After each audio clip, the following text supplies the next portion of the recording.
കംസൻ്റെ സഹോദരിയായ ദേവകീ ദേവിയെ വസുദേവർക്ക് വിവാഹം ചെയ്തു കൊടുക്കുന്നതായ സന്ദർഭം. അനേകം പാരിതോഷികങ്ങളോട് കൂടിയിട്ട് നന്നായിട്ട് അലങ്കരിച്ചതായ ആ ഒരു രഥത്തിൽ വിവാഹം ചെയ്തു കൊടുത്ത് ആ വിവാഹത്തിന് ശേഷം ആ വധൂവരന്മാരെ വിവാഹം കഴിഞ്ഞ ഉടനെയുള്ളതായ ആ നവദമ്പതികളെ ദേവകീ ദേവിയെയും വസുദേവരെയും ആ തേരിലങ്ങനെ കയറ്റിയിട്ട് അലങ്കൃതമായ പുഷ്പാലങ്കൃതമായ രഥത്തിൽ അങ്ങനെ കയറ്റിയിട്ട് കംസൻ പറഞ്ഞു, ഞാൻ തന്നെ തേര് തെളിക്കാം.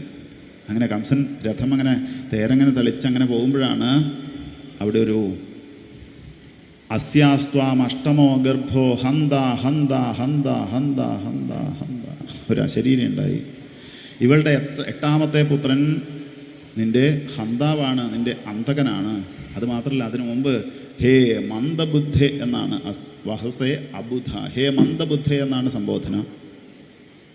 അപ്പോൾ അനേകൻ രാജാക്കന്മാർ തടിച്ചു കൂടിയിട്ടുണ്ട് ഈ രാജവീഥിയിൽ. അതിൽ കംസൻ മാത്രം തിരിഞ്ഞു നോക്കി. അതിൽ നിന്ന് മനസ്സിലാക്കി ഇയാളാണ് ഏറ്റവും വലിയ മന്ദബുദ്ധി. അങ്ങനെയുള്ള മന്ദബുദ്ധിയായുള്ളതായ കംസൻ ഇത് കേട്ടെന്ന് മാത്രമല്ല, പിന്നെ ഒട്ടും സംശയിച്ചില്ല. തൻ്റെ ആ രഥത്തിൽ ഇരിക്കുന്നതായ ആ പിറകിലിരിക്കുന്നതായ തൻ്റെ സഹോദരിയായ ദേവകി ദേവിയുടെ മുടിക്കുത്തങ്ങനെ പിടിച്ചിട്ട് തൻ്റെ വാളുകൊണ്ട് അവളുടെ ശിരസ് ഛേദിക്കാൻ വേണ്ടിയിട്ട് പുറപ്പെട്ടപ്പോൾ വസുദേവർ പറഞ്ഞു, ചെയ്യരുത്, കാരണം അങ്ങയുടെ സഹോദരിയാണിത്. പിന്നെ സ്ത്രീവധം അങ്ങയ്ക്ക് രാജാവായ അങ്ങയ്ക്ക് യോജിച്ചതല്ല, എങ്ങനെയെങ്കിലും ഒന്ന് പിടിവിട്ട് തരണം എന്ന് പറഞ്ഞപ്പോൾ അയാൾ കൂട്ടാക്കിയില്ലേ കംസൻ. രക്ഷപ്പെടാൻ വേണ്ടിയിട്ട് ആ വസുദേവർ പറഞ്ഞു, പുത്രാൻ സമർപ്പയിഷ്യേസ്യ യതസ്ഥേ ഭയമുദ്ധിതം. ഏതായാലും 8ാമത്തെ പുത്രൻ എന്നല്ലേ പറഞ്ഞത്, 8ാമത്തെ കുട്ടി എന്നല്ലേ പറഞ്ഞത്. എന്തായാലും 8 കുട്ടികൾ ഉണ്ടാകണമെങ്കിൽ എന്തായാലും കുറച്ച് വർഷം കഴിയണമല്ലോ. അതുകൊണ്ട് അങ്ങ് കാത്തു നിൽക്കുക. ഞാൻ അങ്ങയ്ക്ക് എനിക്കുണ്ടാകുന്നതായ സകല കുട്ടികളെയും ഞാനിതാ അങ്ങയ്ക്ക് സമർപ്പിക്കാമെന്ന് പറഞ്ഞപ്പോൾ കംസൻ ആ ദേവകി ദേവിയുടെ സഹോദരിയുടെ പിടിവിട്ടിട്ട് അവിടുന്ന് ജാള്യതയോട് കൂടിയിട്ട് ആ രഥത്തിൽ നിന്ന് ഇറങ്ങി അവിടുന്ന് തിരിച്ചു. വസുദേവർ ആ രഥത്തെ സ്വയം തന്നെ അങ്ങനെ നിയന്ത്രിച്ച് അങ്ങനെ കൊട്ടാരത്തിലേക്ക് എഴുന്നള്ളി. ഏതായാലും ആ കംസൻ വിട്ടില്ല. തൻ്റെ സഹോദരിയായ ദേവകി ദേവികയും വസുദേവരെയും കാരാഗൃഹത്തിൽ അടച്ചു, ജയിലിൽ അടച്ചു. അങ്ങനെ അവർക്ക് ആദ്യമായിട്ട് ഒരു കുട്ടിയുണ്ടായി, കീർത്തിമാൻ എന്നുള്ള പേരിൽ. അപ്പോഴാണ് കഥയുടെ ഗതിയെ നിയന്ത്രിക്കുന്നതായ ശ്രീനാരദ മഹർഷി കംസൻ്റെ കൊട്ടാരത്തിലേക്ക് എഴുന്നള്ളി. കംസൻ്റെ കൊട്ടാരത്തിലേക്ക് എഴുന്നള്ളിയിൽ കംസനോട് പറഞ്ഞു, ഹേ കംസ മഹാരാജാവേ, ഇതിനിടയിൽ അങ്ങയുടെ സഹോദരിയുടെ വിവാഹം കഴിഞ്ഞ് തിരിച്ചു വരുമ്പോൾ ഒരു മന്ദബുദ്ധി എന്നുള്ള വിളിയൊക്കെ കേട്ടു എന്ന് ഞാൻ കേട്ടിട്ടുണ്ട്. എന്താ യാഥാർത്ഥ്യം? കംസ മഹാരാജ പറഞ്ഞു, അതൊക്കെ ശരിയാണ്. അപ്പോൾ ആശരീരി എന്താ ഉണ്ടായത്? 8ാമത്തെ കുട്ടി ഇല്ലാതാക്കുന്നല്ലേ പറഞ്ഞത്? അതെ.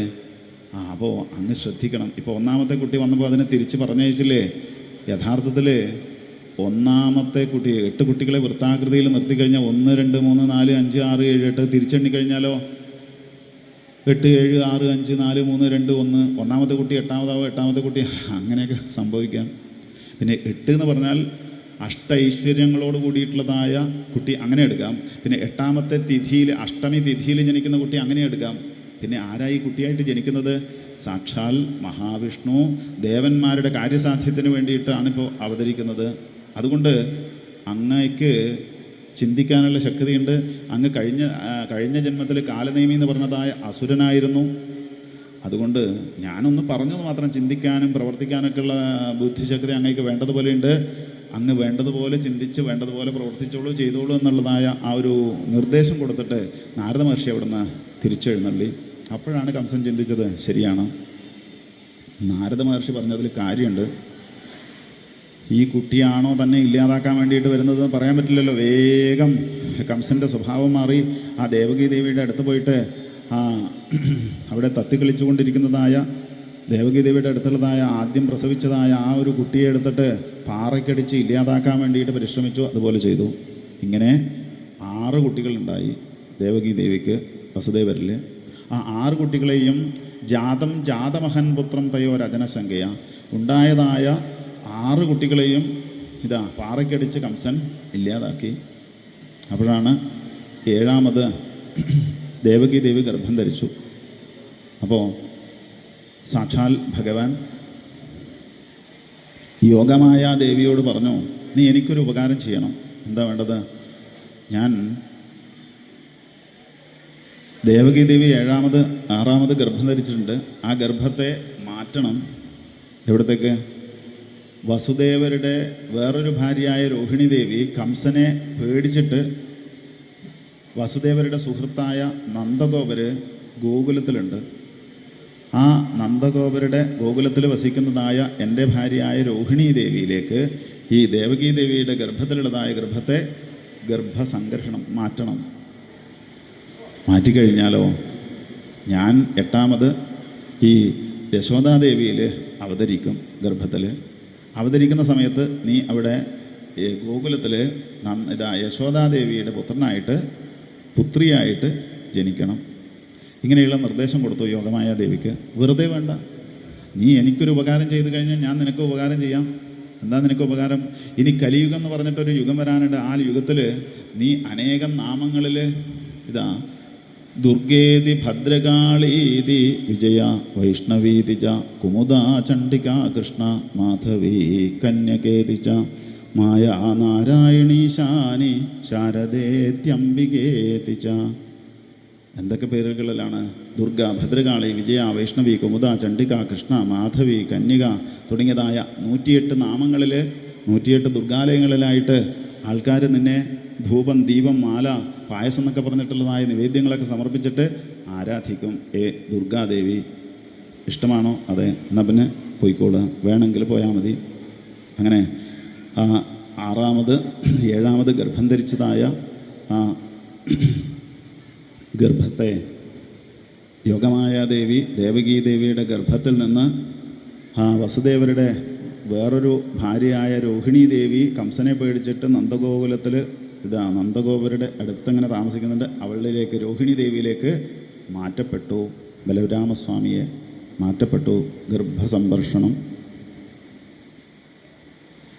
അങ്ങനെയുള്ള സമയത്താണ് ആ കാരാഗ്രഹത്തിൽ, ആരുടെ കാരാഗ്രഹം? കംസൻ്റെ കാരാഗ്രഹത്തിൽ ദേവകീ ദേവി വസുദേവർ ചങ്ങല ബന്ധനങ്ങൾക്ക് അടിമപ്പെട്ടിട്ടുള്ളത്.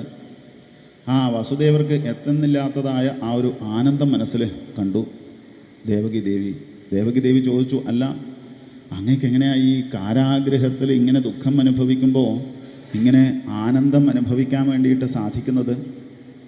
അപ്പോൾ വസുദേവർ പറഞ്ഞു, അത് ആ ഭഗവാന്റെ രൂപമുണ്ടല്ലോ, ആ രൂപത്തെ എൻ്റെ ഹൃദയത്തിൽ ഞാനിങ്ങനെ തെളിഞ്ഞ് കാണുന്നത് കൊണ്ട് എനിക്ക് എന്തെന്നില്ലാത്തതായ ഒരു ആനന്ദം, അത്യാനന്ദം അനുഭവിക്കാൻ വേണ്ടിയിട്ട് സാധിക്കുന്നു. വസുദേവർ ആ ഒരു രൂപത്തെ അവിടെ നിന്ന് വർണ്ണിക്കാൻ വേണ്ടിയിട്ട് തുടങ്ങി. കണ്ണടച്ച് തൻ്റെ ഹൃദയത്തിൽ കാണുന്നതായ ആ ഒരു ഭഗവാന്റെ ആ സ്വരൂപത്തെ ദേവകി ദേവിക്ക് അങ്ങനെ വർണ്ണിച്ചു കൊടുത്തു. വസുദേവർ കാരാഗ്രഹത്തിൽ വെച്ചിട്ട് അതിമനോഹരമായിട്ടുള്ളതായ ഭഗവാന്റെ ആ ഒരു മുടി, കേശം അങ്ങനെ ചുരുണ്ട ആ തലമുടി അങ്ങനെ വാർന്ന് ചീകി അങ്ങനെ ഒരു ഉണ്ണിക്കുടുമ പോലെ കെട്ടിയിട്ടുണ്ട്. അതിൽ ആ ഉണ്ണിക്കുടുമയിൽ ഒരു പീലിത്തിരുമുടി അങ്ങനെ ചാർത്തി വെച്ചിട്ടുണ്ട്. പിന്നെ ആ നെറ്റിത്തടത്തിൽ അതിമനോഹരമായൊരു ഗോപിക്കുറി നന്നായിട്ട് അണിഞ്ഞിട്ടുണ്ട്. കൺമഷി കൊണ്ട് വാലിട്ട് കണ്ണെഴുതിയതായ അതിമനോഹരമായ ഭഗവാന്റെ ആ ഒരു കണ്ണുകൾ, ചന്ദ്രണ്ടിപ്പഴം പോലെയുള്ളതായ ആ ചുണ്ടുകൾ, മുല്ലമുട്ട് പോലെയുള്ളതായ ദന്തപംക്തികൾ, ഭഗവാന്റെ ആ ഒരു മുഖകാന്തി കൊണ്ട് ഭഗവാന്റെ ആ ഒരു കാതിലുള്ളതായ കർണാഭരണങ്ങൾ അങ്ങനെ മിന്നിത്തിളങ്ങുന്നതായ അവസ്ഥ, അനേകമനേകം വിലപിടിപ്പുള്ളതായ മുത്തുമാലകൾ കൊണ്ട് ശോഭിക്കുന്നതായ ഭഗവാന്റെ ആ ഒരു മാർത്തടം, കയ്യിൽ കൈവളകളുണ്ട്, കാലിൽ കാൽത്തളകളുണ്ട്, അരയിലൊരു അരഞ്ഞാണമുണ്ട് സ്വർണത്തിൻ്റെ. പട്ടുകോണ കൊടുത്ത് ഒരു കയ്യിൽ വെണ്ണയും ഒരു കയ്യിൽ ഓടക്കുഴലും പിടിച്ചിരിക്കുന്നതായ ആ ഒരു ഭഗവാന്റെ സുന്ദരമായ സ്വരൂപത്തിൽ ഭഗവാൻ അങ്ങനെ ആ പുഞ്ചിരിക്കുന്നതായ ആ ഒരു പുഞ്ചിരി ഞാനിങ്ങനെ തെളിഞ്ഞ് കാണുമ്പോൾ ആണ് ദേവകീ ദേവി എനിക്ക് എന്തെന്നില്ലാത്തതായ ആ ഒരു ആനന്ദം ഞാൻ അനുഭവിക്കുന്നത് എന്ന് കേട്ടപ്പോൾ ദേവകീ ദേവിക്ക് അത്ഭുതമായി. വസുദേവർ ഭഗവാന്റെ ഏതൊരു രൂപത്തെയാണോ വർണ്ണിച്ചത് ആ ഒരു രൂപത്തെ തൻ്റെ ഹൃദയത്തിൽ ഇപ്പോൾ കാണാൻ വേണ്ടിയിട്ട് സാധിക്കുന്നുണ്ട്. വസുദേവർ പറഞ്ഞു, ഞാനിപ്പോൾ വർണ്ണിച്ചതായ രൂപമുണ്ടല്ലോ അതെൻ്റെ ഹൃദയത്തിൽ തെളിഞ്ഞ് കണ്ടതാണ്, എനിക്കത് കാണാൻ പറ്റുന്നില്ല. അപ്പോൾ ദേവകീ ദേവി പറഞ്ഞു, എനിക്കിപ്പോൾ കാണാൻ പറ്റുന്നു. ശ്രീമദ് ഭാഗവതാഖ്യോയം പ്രത്യക്ഷ കൃഷ്ണയേവഹി. ശ്രീമദ് ഭാഗവതം എന്ന് പറയുന്നത് പ്രത്യക്ഷ കൃഷ്ണനാണ്. വാങ്മയ രൂപത്തിൽ അക്ഷരരൂപത്തിലുള്ളതായ ഭഗവാന്റെ സ്വരൂപമാണ് ശ്രീമദ് ഭാഗവതം.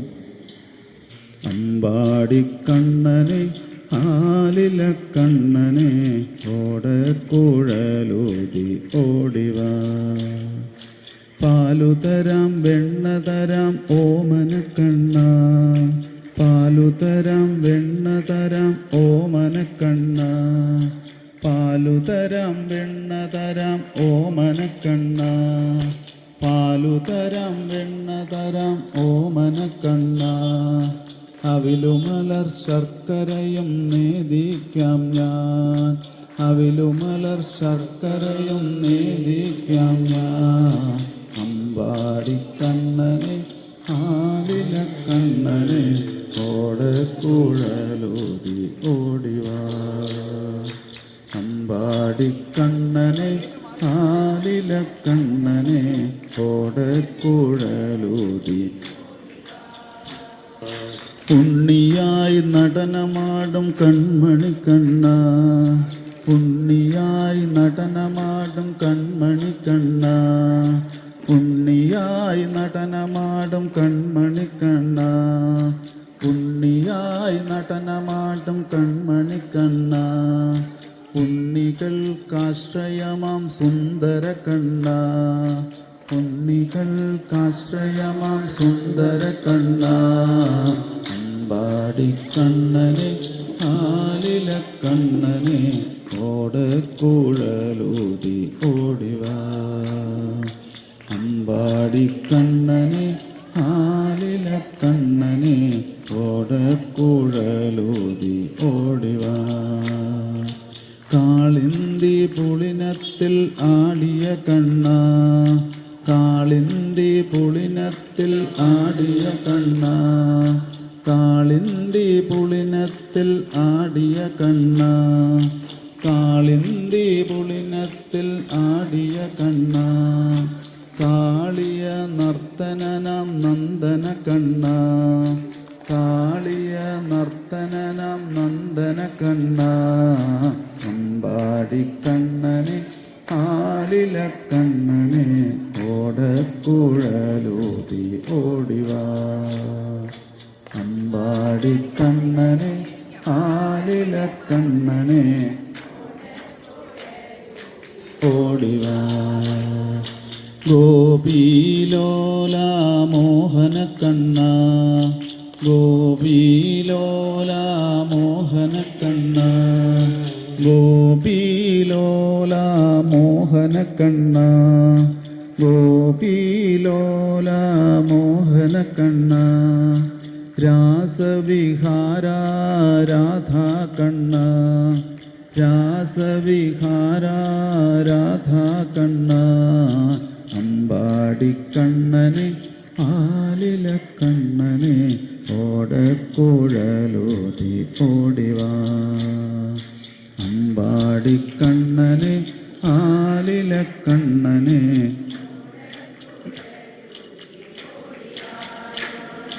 അമ്പാടിക്കണ്ണനെ ആലില കണ്ണനെ ഓടക്കുഴലൂതി ഓടിവാ, അമ്പാടിക്കണ്ണനെ ആലില കണ്ണനെ ഓടക്കുഴലൂതി ഓടിവാ, അമ്പാടിക്കണ്ണനെ ആലില കണ്ണനെ ഓടക്കുഴലൂതി ഓടിവാ, അമ്പാടിക്കണ്ണനെ ആലില കണ്ണനെ ഓടക്കുഴലൂതി ഓടിവാ, ഓടക്കുഴലൂതി ഓടിവാ. സർവത്ര ഗോവിന്ദനാമ സങ്കീർത്തനം, ഗോവിന്ദ ഗോവിന്ദ, സർവത്ര ഗോവിന്ദനാമ സങ്കീർത്തനം. അവതാരമാണ് പാരായണം ചെയ്തത്.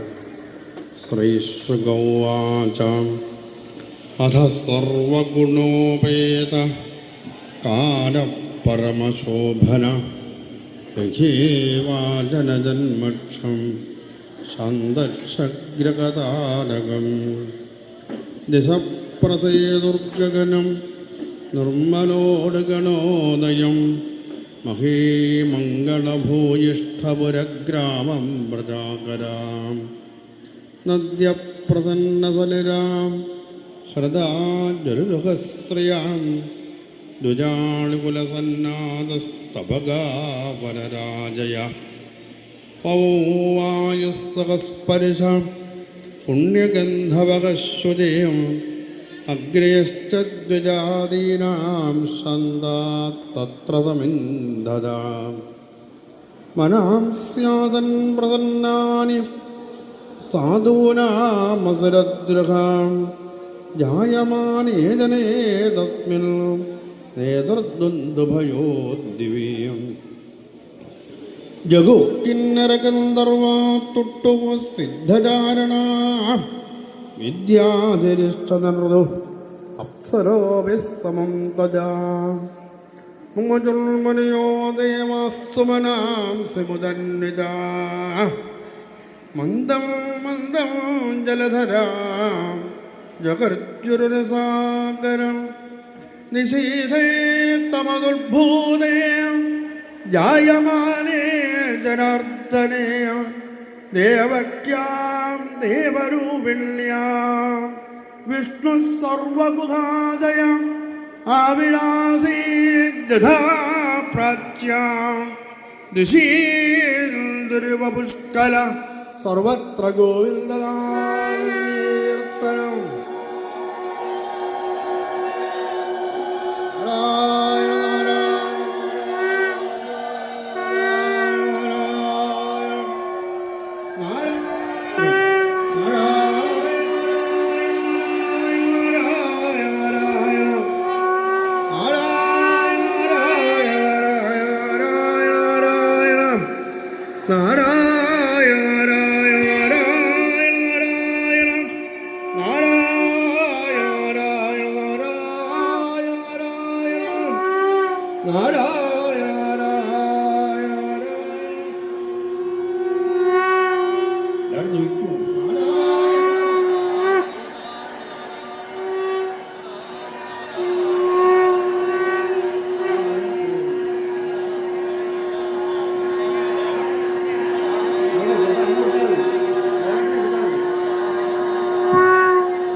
സ്ഥലങ്ങളിൽ പോയിരിക്കാം, ഇരിപ്പിടങ്ങളിൽ പോയിരിക്കാവുന്നതാണ്. ഓരോരുത്തരായിട്ട് വരിക, പറവയ്ക്കുന്നവർ സൈഡിൽ നിൽക്കുക, ബാക്കിയുള്ളവർ ഓരോരുത്തരെ വേണം കാണിക്കിയിട്ട് പോവുക. സർവത്ര ഗോവിന്ദനാമസങ്കീർത്തനം. പറവയ്ക്കൊണ്ട് സൈഡിൽ കാണിക്കിട്ട് സമർപ്പിച്ചു പോകുക.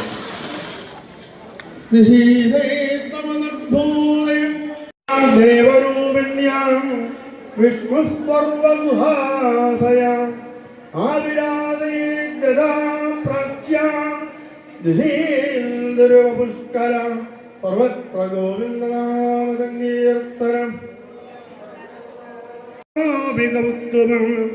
പീതാംബരം സന്ദ്രവയോദസൗഭഗം മഹാർഗവൈഡൂരകിരീടകുണ്ടലത്തുലാപരശ്വക്തസഹസ്രകുണ്ടലം ഉദ്ദാമകണ്ഡംഗലംബനാദിഭി വിരോയമാനം വസുദേവ ഐക്ഷതാം ഗോവിന്ദനാമസങ്കീർത്തനം.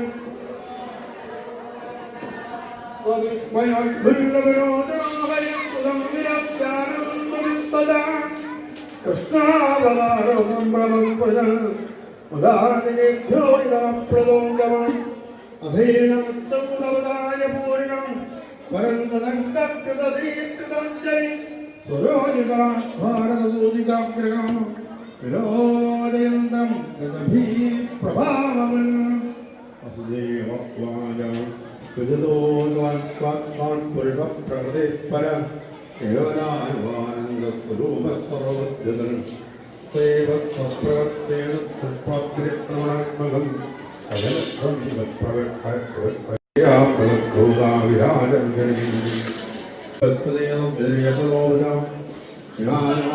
കദന്തനീയകാതഗുണാദവിക്രിയ ദൈർഘനേ ബ്രഹ്മണനോ വിരുദ്ധ്യതേ തദാശ്രയത്പാദഭുജനത്തെ തമസ്തലോകസ്ത്രഭോക്ഷുക്രേവതിർണോതിമാഭിലേശ്വരം ആജന്യതജ്ഞാസ്വരകോടിയൂതവൈ യോഗ്യമാനാകർഷതേജമോ അയം തദഭ്യതന്മോഗ്രഹേ കൃത്വാഗ്രജം തേന മതീശ്വരേശ്വര ദേവത്വമാജോം യത്തൽപ്രാവരവ്യന്തപരാർത്ഥാവതാനയ മഹാഭൂതേ പാതിഭൂതങ്കതേഷു യത്തേവ്യക്തം കാലവേഗേന ജാതേ പാനീയവശിഷ്യാസി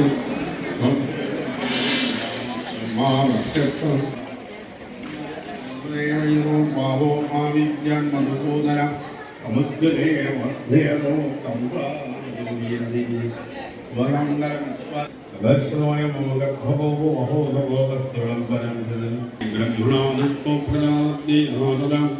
സന്നിയമ്യേന്ദ്രഗ്രാമം ദൈവാധേകനോന്തവ ദർശവാദാരുഹമധർമ്മകാലഗുണാണനും ഭവാനോ പരദർപ്പം അഭിനാമവിഷാനകൈ അവസാനത്യം കൃത്യമാവിധ പ്രാണനാഥം വരദരോ കാമനിസ്വയ പ്രേതാംബരത്തെ ആശ്രവാപ്രതസ്തുതാം അജഗ്രാഹ്യം കരേമൈമാം ലബ്ധ്വാനീസ്വം ഹംസദോ വാമഭവം ദുഷ്ടകൃതിസ്വതാം തയോ വാം പുരേവാമദിത്യാമാസവശ്യമൻ വേന്ദ്രദ്വിഖ്യാതോ വാമനത്വച്ചവാമനം ഹൃദയസ്മിൻ ഭവേവം മൈ തേനേമുഷാദമം ജാതോ ഭൂയത്തയോരയ അന്യഥാ ഭവജ്ഞാനം മർത്യലിംഗേന ജായതേ വാമപുത്രമാവേനം ബ്രഹ്മരാവേന ദാസകരം ചിന്തയോവാദിഗ്വാദി യഥാ ബഹിർദിന്ദ്വേഷദ്യജായോഗമായാജനന്ദജാലയ തയാ ഫല പ്രത്യതമോർദ്ധശുദ്ധിയാ വൃക്കമായാസകീലസൃംഗലൈ കാ കൃഷ്ണവാഹേ വസുദേവാപദേ സ്വയം വിവജ്ഞാതമോരമേ ഹർഷവർജന്യോംശവർജിത ശേഷന്യുഗേന ഭയാനകാമുലാനദീ ദദൗ സിന്ധുരിവശ്രിയപദേയ ശൗര്യവേത്പദപ്രദം ഗോവാം പ്രദത്താനോലഭ്യനിദ്രയ ദേവോദാനികം പ്രമുച്ചനോ ലോമാത്തേ പൂർവതാമൃത സോദാനന്ദവജ്ഞേജാതം പരമമുദ്ധിരം അല്ലിംഗം വരസ്രന്താനിദ്ര്യാഭവതസ്മൃതി ശ്രീമദ്ഭാഗവതേ മഹാപുരാണേ പരമസിംഹായാം ദശമസ്കന്ധേ പൂർവാർദ്ധേ അസ്മരമനിത്രതയോധ്യായ ഗോവിന്ദനാമസങ്കീർത്തനം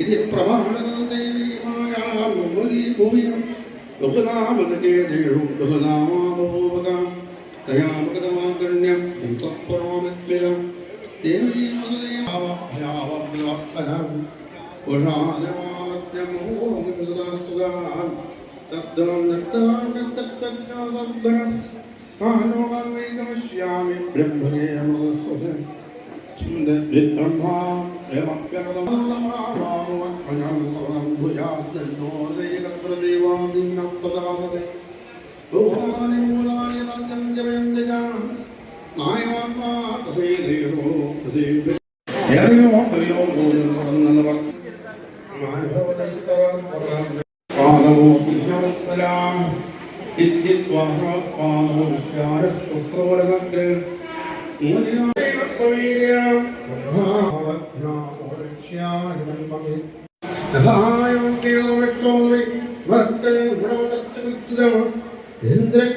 പാരസ്യം ബലാവരാം വേദത്താൽ സ്നാതസ്തുജലങ്ങളാം വാരിത്വാതത്തേനം ജാതകർമാത്മജസ്തവൈ കാര്യാമാതമതിരവൾ ഹൃദയമത്വരുന്നത് നേരൂനാം നേരേ പ്രാവാൻ വിപ്രേഭ്യസ്തമനം ഹൃദയാം രാത്രി രത്നരത്നോ രത്ന സപ്തരത്നോകജാതകുംബാംബരാമൃതാം നാനേനം നാരദമുജാഭ്യാം നമസ്കാരേ തവ ദൈത്യാം ശുദ്ധ്യനാനേ ദുർലഭ്യാനം ഞാൻ ആത്മവിദ്യയാം സോമങ്കലോ വിപ്രാതകർന്നേതോ ദുർവയോ വലത്തമ്മട്ടോ സത്വദ്വാരാവരണവഞ്ചോസ്മീതഭൂഷിതാം ഗോപാസമായൂരാജന്നാനോപായനപാണയം ഗോപ്യക്കാകർണമുദിതായ സൂതായ സുഗൽഭവം ആത്മാനം പൂരയാൽക്രമത്രാകൽപ്പഞ്ചരാദിവേയം നമകുംഭമകിഞ്ചക്തമുഖമംഗലബോധയാ ബലിപിസ്തുരിതം ജഗ്മോ പ്രതിശ്രോണിത്തരക്കുജാമല്യവർഷാൻ നന്ദാലയം തോലയാമൃതീവിരേജോ യാനൂലകുണ്ടോ അവാദ്യന്തവിചിത്രാണി വാദിത്രാണി മഹസ്വമേയം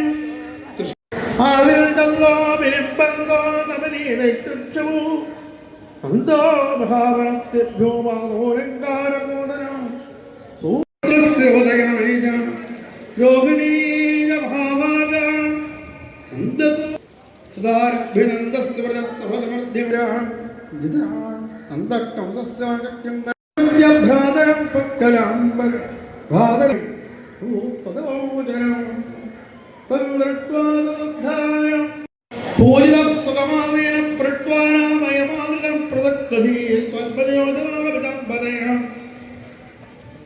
ദിട്യാഭ്രാതപ്രവയ ദിട്യാ സ്വാരക്രസ്മിൽ വർത്തമാനം പുരദ്ഭവാം ഉപലബ്ധോപാലത്തുദുർലഭം പ്രിയദർശനം നേത്രമണിതം വാഗാം സുഹൃദാചിത്രകർമ്മണം ഓമേനം യോഗ്യമാനാനാം പ്രവാനാസ്രോതോ യഥാ അക്തം സവദ്ഭൃതാ ധാനമസ്തക്കച്ചിന്മാത്രാതവദ്രതേയം ആദമവന്താമന്വാനോ സത്രവർഗോ വികസ്തുകൃതോ ഗണവാമിതാനേന ദുർഗോത്ഥായ കൽപ്പതേ ദൗവാദ മഹോഹദാം ഏകാവദട്ടാവരദാ സന്യാസാവരിമംഗദാം സമുഗ്യതി സ്നേഹവാദ കരോമേ വാസുകോ ദത്തോ രാത്രി നന്ദാനോ ഗോപാ പ്രോക്തത്തെ തരുണായോ അനോപേണ്ടുക്തൈ തമനജ്ഞാപ്യകൂലം ശ്രീമദ്ഭാഗവതേ മഹാപുരാണേ പരമസിദ്ധായ ദശമസ്കന്ധേ പൂർവാഭ്യന്തോസ്തേവ സംഗമോ നാമോധ്യായ ഗോവിന്ദനാമം കീർത്തനം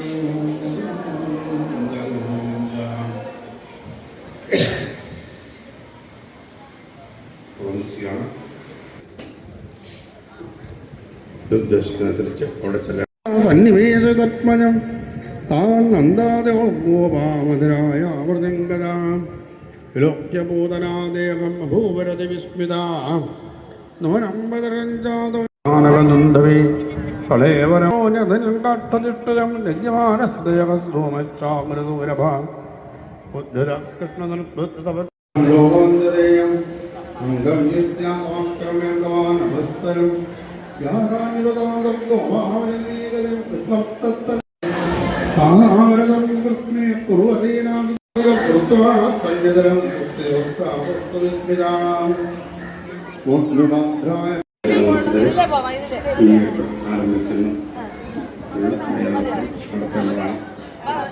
കവന്തധർമ്മരത്നാദത്തം ഭക്തിൽ ഹരോദുഴേദം സത്യവനാമനസ്വരീതമാകാൻ പൂരവീ പ്രഭോഗതാം നയവാണോ ദ്വൈരതം സുരസ്വലാം പൂജരഭ്യവധോയും ഗോമാൻ ഗോപീക്ഷമാനകാം ഋതതാദേന പാദേന ക്ഷുത്തമേതന്നതം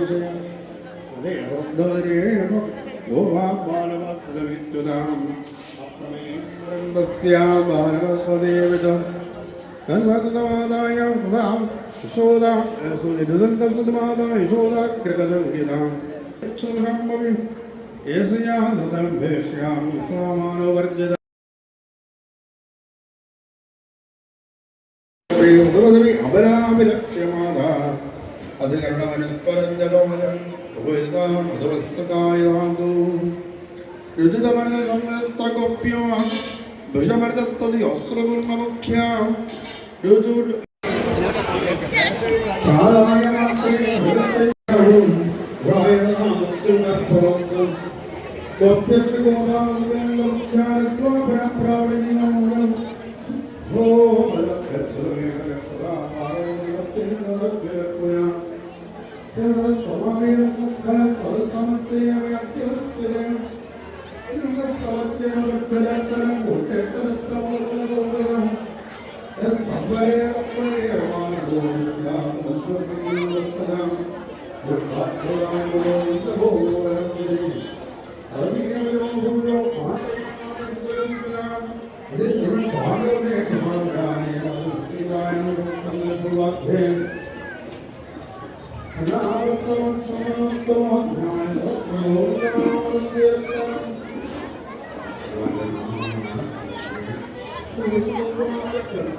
Thank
you.